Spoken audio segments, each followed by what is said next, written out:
Jailer திரைப்பட வெற்றிக்கு பிறகு சூப்பர் ஸ்டார் ரஜினிகாந்த் தனது இமயமலை பயணத்தை மேற்கொண்டார். அந்த ஆன்மீக பயணங்களை முடித்த அவர் கடந்த ஆண்டு இறுதியில் ஞானவேல் இயக்கத்தில் உருவாகும் வேட்டன் என்கிற தனது 170வது திரைப்பட பணிகளை துவங்கினார். திருநெல்வேலி அருகே படப்பிடிப்பு நடந்து கொண்டிருந்த போதுதான் சூப்பர் ஸ்டாரின் மிக நெருங்கிய நண்பரும் தமிழ் சினிமாவின் கேப்டனுமான விஜயகாந்த் காலமானார். உடனடியாக தனது வேட்டன் திரைப்பட பணிகளை நிறுத்திவிட்டு அவர் சென்னை விரைந்தது குறிப்பிடத்தக்கது.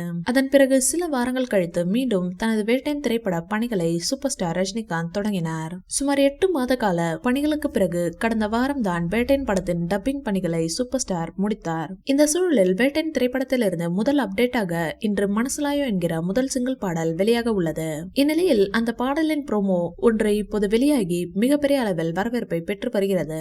மேலும் இந்த பாடலை சிறப்புள்ளதாக மாற்ற மறைந்த மெகா ஹிட் பாடகர் ஒருவருடைய குரலை இசையமைப்பாளர் அனிருத் பயன்படுத்தி இருக்கிறார். அது குறித்த ஒரு வீடியோவையும் இப்போது வேட்டன் படத்தின் தயாரிப்பு நிறுவனமான லைகா வெளியிட்டிருக்கிறது.